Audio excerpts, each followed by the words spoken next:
What's going on, guys? Welcome back to the channel.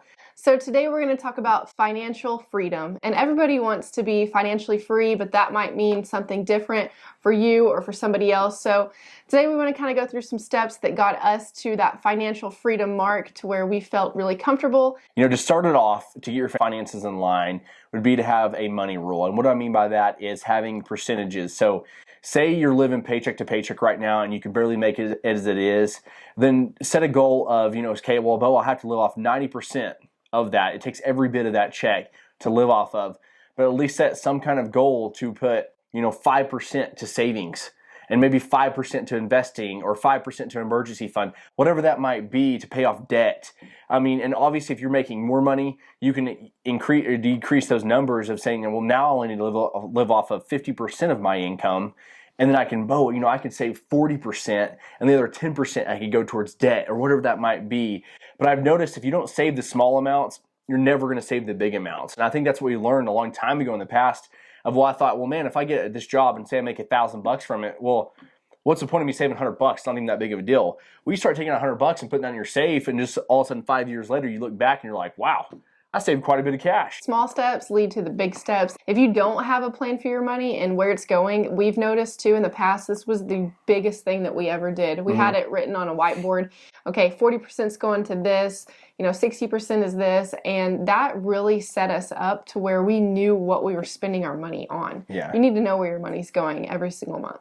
And you might be able to say, well, I know where it's going. I know where it's going. Well, really, if you're not keeping track of it or looking at it, you really don't, because you start going out there and having these, say you're buying coffee every day and $5 a coffee. And then all of a sudden you look back and a year goes by. Well, you're doing coffee 5 days a week, $25 a week, $100 a month, $1,200 a year. And you're like, geez, I just wasted $1,200 a year going to the coffee shop. I didn't realize it was that much. Yeah. That's why you have to pay attention to those small amounts. So whenever you get to the big amounts, you can really keep track and where it goes and what to do with it. Of course, we'd love for you to like and subscribe to the channel. We'd really appreciate it. So you've gotten number one done. You're going to figure out a system for your money every single month out of your paychecks. And now it's time to evaluate and look at where your money is going and getting rid of monthly payments that are useless. And like we said, it starts with the small things. So what we did when we started out was go through our phones, because everything's on there now. And we had like a bunch of apps on there that we were paying for monthly subscriptions that we didn't even use.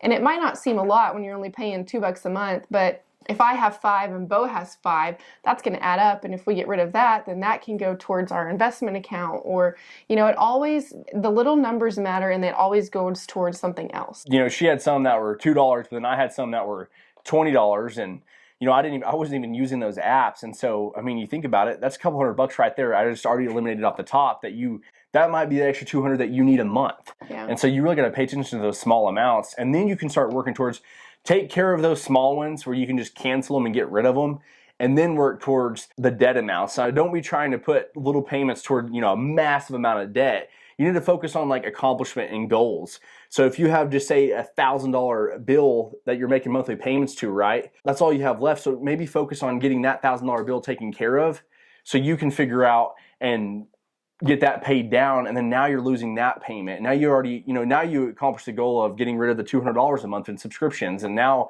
you're at the next, I just got rid of the $50 a month bill, and you just keep doing this down the line on the smaller debt amounts, and then all of a sudden you'll look back and be like, geez, I just saved $500 a month. Now this is awesome. Now I can take my kids out, or I can go out with the family, or I can take my wife out to dinner, or whatever that might be. Next would be having an emergency fund. And I know sometimes this is hard to do because you're putting back money that isn't really going to anything. You're not seeing anything from it. You seem like it's pointless. But I would say for at least having it, 3 months, and then you can work up to 6 months of having money saved for that emergency fund, because there's no worse feeling in the world. It's so stressful whenever something hits you and then you're not prepared for it. And so all that cash that you had maybe to go do something, maybe take a trip with, it goes to your emergency, and then now you're out of it. Put back stuff for like your bills, your utilities that you're going to pay, your living itself, your food, your groceries, things like that. Like really calculate all that up and say like, this is how much I spend per month on all those things with rent and everything. and then calculate and put all that together for those 3 months and have that, and don't touch it. Set it back, and you say you never touch it, but all of a sudden 5 years goes past and that one day you might need it, and it's definitely worth it to have saved. So set up that emergency fund. It'll save you in the end. Because you can have life. You never know what is going to happen. You always want to be somewhat prepared for it. And to have a medical emergency, or you lose your job, and then you're really scrambling. All right, so now you've mastered all 3 steps. Now you're on to the last one. This is the most important of them all because, right, you've been setting back, you set up your savings, you've been setting back your 5% or your 50% of savings, and now you're ready, you got a little bit of stash, and you're ready to go out and invest it. And that's the thing, is you do need to invest, because if you go save it, right, your emergency fund's already taken care of, right? Now you're in your savings or investing money. If you save it in the bank, it doesn't do anything for you. The bank does not make you any money at all.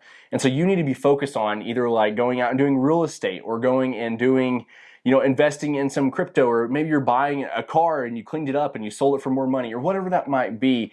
Invest that money in a less risky asset to go out and make more with it.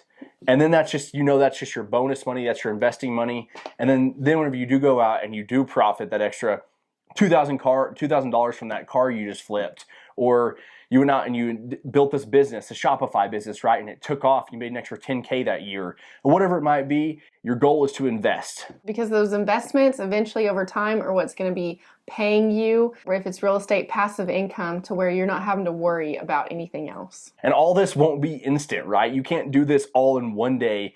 The whole point of this is to follow the plan and then eventually get where you can do those, like, real estate investments, or whatever your investment is. We invest in real estate, so this is kind of easy what we refer to. Whatever that investment might be, just focus on it, focus on your plan, focus on your debt first, and then go to that investment last when you got all those other things taken care of. Financial freedom is all about taking the little steps, because money and payments can be really overwhelming. And that's one of the biggest things too, is whenever we first started, having a plan for our money, we had it all written down on a whiteboard.